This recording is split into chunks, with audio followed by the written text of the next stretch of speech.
Bun găsit tuturor! Pentru început, o să vă prezint principalele aspecte astrale ale acestei luni. Soarele se va mișca cu semnul Vărsătorului până pe 19 februarie, când se va deplasa în zodia Pești. Un fapt foarte interesant este că, în acest an, se vor naște copii ale căror suflete vor sosi din alte lumi și vor aduce dezvoltarea comunicării și cunoașterii pe planeta Pământ. Luna nouă din 11 februarie, în semnul Vărsătorului, va avea un efect pozitiv asupra zonelor asociate cu libertatea. Va exista un interes crescut pentru cunoaștere și comunicare. De asemenea, este o perioadă bună pentru lectură, studiu și activități științifice. Mercur, Jupiter, Venus și Saturn își vor uni toate forțele și vor începe să exercite o mare putere. Luna plină din 27 februarie în semnul Fecioarei ne va face să gravităm către activități practice. În dorința de a corecta lucrurile, s-ar putea să ne găsim cu ușurință, reorganizând și regândind planurile. De asemenea, problemele de sănătate ar putea intra în centrul atenției noastre. Este posibil ca organismul nostru să fie mai intolerant la produsele alimentare de calitate slabă și la substanțe nocive. Această zi este potrivită pentru începerea unei diete. Luna februarie pentru Gemeni va fi una dintre cele mai interesante și favorabile luni ale anului. Aceasta este o perioadă foarte favorabilă pentru a dobândi o nouă experiență spirituală, pentru a învăța limbi străine, pentru a comunica cu oameni cu aceeași idee și pentru a călători. Gemenii vor fi plini de vitalitate și creativitate, așa că vor putea să se ocupe de orice afacere. Este extrem de important să mențineți relații bune cu colegii și superiorii, deoarece ajutorul și sprijinul acestora poate fi foarte util în viitor. În februarie veți fi surprinși cu realizări profesionale și personale. Asigurați-vă că vă sărbătoriți toate victoriile. Doar încurajându-te pe tine însuți, poți atrage și mai mult noroc și succes în viața ta. Datorită aspectelor planetare bune care te vor înconjura, luna aceasta îți va facilita existența și îți va permite să efectuezi acțiunile întreprinse anterior. Ai putea spune chiar că o nouă viață va apărea pentru tine, noi contacte și angajamente, o perspectivă de avansare socială.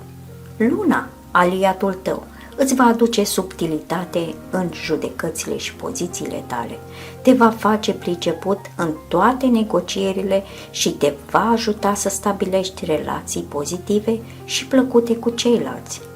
Vei trece printr-o perioadă de mare sociabilitate, chiar și de bună dispoziție, dar această dispoziție, oricât de fermecătoare ar fi, te va face foarte vulnerabil, deoarece nu vei putea spune nu când va trebui.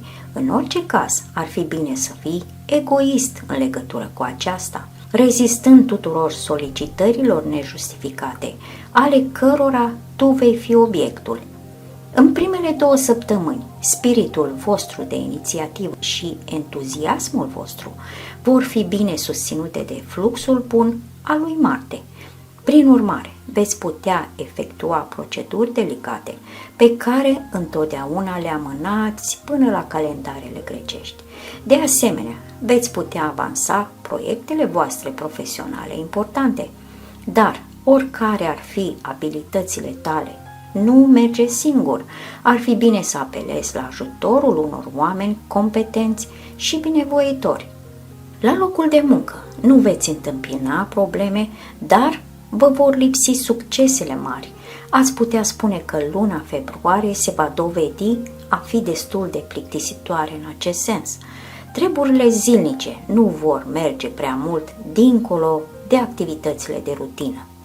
La nivel material, luați garanțiile și precauțiile maxime pentru a evita surprizele neplăcute pe care vi le va rezerva un mediu astral destul de agresiv. Datorită ajutorului lui Neptun, situația financiară va tinde să se îmbunătățească destul de semnificativ, dar țineți evidența finanțelor. În timp ce veniturile vor fi stabile, cheltuielile te vor face să fii nervos și există o mare probabilitate de a pierde o parte din bani. Ferește-te chiar și de cel mai bun prieten al tău, care te-ar putea conduce la disipare în timp ce îți dorește cu adevărat binele.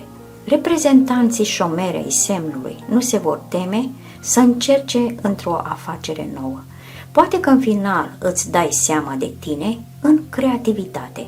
Fii atent la talentele tale, la ceva ce faci excelent sau nu te teme să iei frâiele cuiva ca lider, ești și tu foarte bun.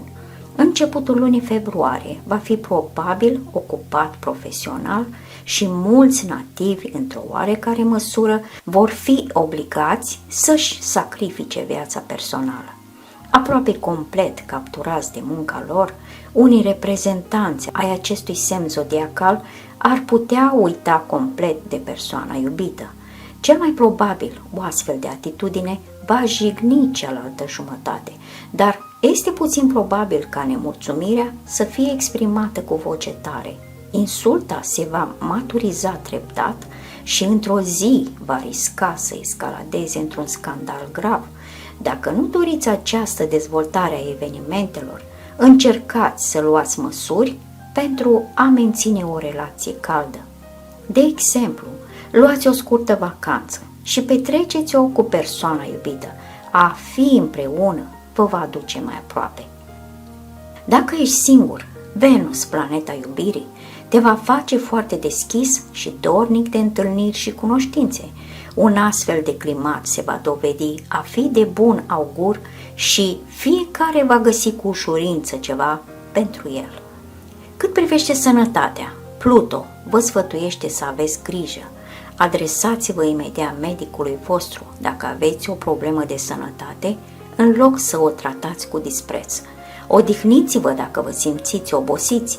La sfârșitul iernii, starea pielii și a părului se poate agrava. Problema nu e numai din lipsa de vitamine, ci și dintr-o dietă dezechilibrată. Asigurați-vă că consumați mai multe fibre, proteine și micronutrienți. Dacă munca voastră nu implică efort fizic, cu atât mai mult trebuie să fiți activi. Înscrieți-vă pentru sporturi de grup, mergeți mai mult pe jos și înnotați în piscină. Totuși, dacă faceți sport, țineți cont de vârsta și starea fizică actuală. Nu încercați să vă depășiți, să faceți pe grozavul ca să bateți recorduri. La sfârșitul iernii va exista o bună ocazie de a ieși din oraș în vacanță. Profitați de acest moment pentru a merge la schi sau pentru a vă plimba prin pădure.